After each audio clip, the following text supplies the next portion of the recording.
எதிர்பார்த்தோம். ஆனா ரெண்டு பக்கமுமே வேற வேற இடங்களுக்கு போயிருக்காங்க. எல்லா ஆடுகளும் வாங்கப்படுவது வெட்டப்படுவதற்காக. வெட்டப்படுவதுனா எப்படி சார் பாருங்க எலெக்ஷன் அப்ப என்ன சார். இப்போ இந்த சிபிஐ சென்சாருக்கு அப்புறம் விஜய் அழுத்தம் கொடுக்கப்படுவார், பிஜேபிக்குள்ள போவார் அப்படின்ற ஒரு விமர்சனம் பரவலா இருக்கு. எதிர்த்து அரசியல் பண்ணுவாரா? அழுத்தமா?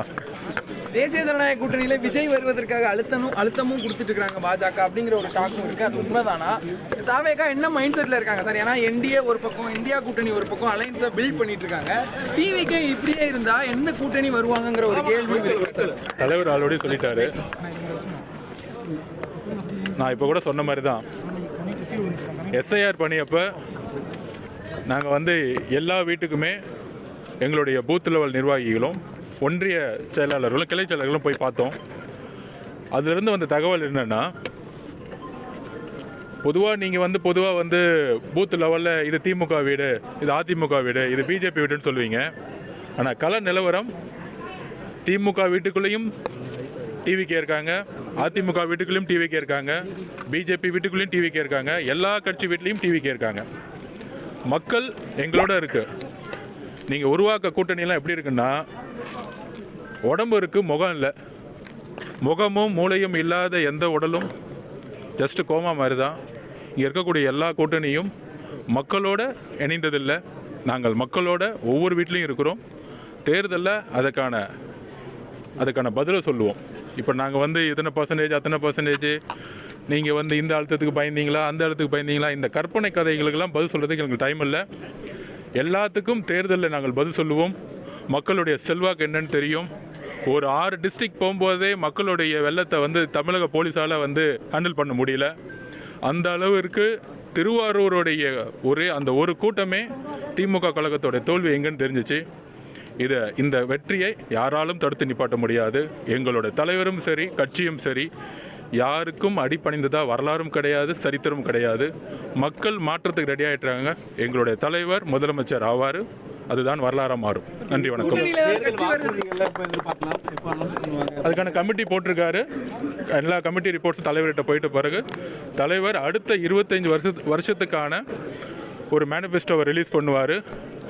இங்கே நிறைய பேர் வந்து திடீர்னு ப்ரெஸ் ரிலீஸ் பண்ணி இத்தனை ரூபா தரோம், அத்தனை ரூபா தரோம், இது வந்து ஃப்ரீயாக தரோம், இத்தனை வருஷம் கொடுக்காத லேப்டாப்லாம் இப்போ கொடுக்குறேன்னு சொல்கிறது, இது எல்லாம் தேர்தலுக்கு மக்களுக்கு தெரியும்.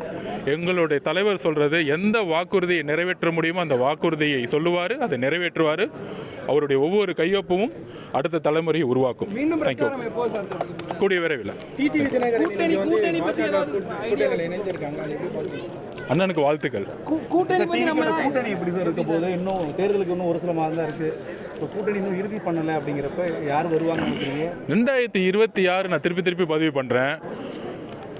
கூட்டணிக்கான அரசியல் கிடையாது. ஒரு மேடம் ஜெயலலிதா அவர்களும் அதுக்கப்புறம் கலைஞர் கருணாநிதி அவர்களும் இறந்த பிறகு 2 கட்சியோடைய தலைமை மீது மக்கள் வந்து மிகப்பெரிய வெறுப்பை வந்து சம்பாதிச்சிருக்காங்க. நம்பிக்கை இல்லை.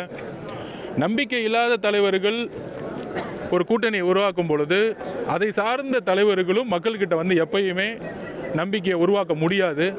நீங்கள் சொல்கிற கூட்டணியோடைய நம்பர்ஸ், ஒரு தமிழகத்தினுடைய தேர்தல் வரலாறுங்கிறது எப்படின்னா, ஒரு தலைமையோடைய ஒரு கமாண்டிங் பவர் இருக்கணும். அது யாருக்கும் அடிப்பணியாத ஒரு தலைவராக இருப்பாங்க. தமிழகத்தினுடைய பெரியார் அவர்கள் கொள்கையும் புரட்சியாளர் அம்பேத்கருடைய கொள்கைகளையும் உள்வாங்கி சமூக நீதிக்கான தலைவரை தான் வந்து மக்கள் தேர்ந்தெடுப்பாங்க. அந்த மாதிரி இன்றைக்கு ஆளுங்கட்சியாக இருந்தாலும் சரி, எதிர்கட்சியாக இருந்தாலும் சரி, தலைமையோடைய மக்களுடைய அந்த ஈர்ப்பை வந்து இழந்திருக்காங்க. அதனால தான் எல்லாரும் நீங்கள் சொல்கிற மாதிரி இந்த கூட்டணி அந்த கூட்டணி அப்படின்னு தமிழக வெற்றி கழகம் ரொம்ப அமைதியாக தனக்கான பணியிலையும் தேர்தல் பிரச்சாரத்திலையும் தன்னுடைய மேனிஃபெஸ்டோ உருவாக்குறதுலையும் இணைப்பு விழாவிலையும் முக்கியத்துவம் பண்ணிகிட்ருக்கோம். கூடிய விரைவில் வந்து மிகப்பெரிய லெவலில் கட்சியோட மீட்டிங் இருக்குது. ஸோ எங்களுடைய தேர்தல் பணி பூத் லெவலில் இன்றைக்கி வந்து ஃபங்க்ஷன் பண்ணிகிட்டு இருக்கோம். கூடிய விரைவில் தலைவருடைய பிரச்சாரம் தமிழகம் முழுவதும் எப்படி ஈரோடில் நடந்துச்சோ அதே மாதிரி வரிசையாக வந்து நடக்க போகுது. தேர்தல் வாக்குறுதியில இலவசங்களை எதிர்பார்க்கலாமா? எடப்பாடி பழனிசாமி மாதம் 2000 சொல்லி அறிவிச்சிருக்காரு. தமிழக வெற்றி கழகமும் அது மாதிரி இருக்குமா? அதெல்லாம் தலைவர் எல்லாத்தையும் அனௌன்ஸ் பண்ணுவார். யார் அனௌன்ஸ் பண்ணுறாங்கன்னு முக்கியம் இல்லை, யார் வந்து செய்வாங்கன்னு முக்கியம். ஆட்சியில் ஆல்ரெடி இருந்தவங்க எதுவும் செய்யலைன்னு எல்லாத்துக்கும் தெரியும். இருந்தவங்களும் சரி, இப்போ இருக்கவங்களும் சரி, இனிமேட்டு நம்ம சொல்கிறத எங்களுடைய தலைவர் சொல்கிறத செய்வாருங்கிற நம்பிக்கை மக்களுக்கு இருக்குது. அது கண்டிப்பாக உறுதியாக செய்வார்.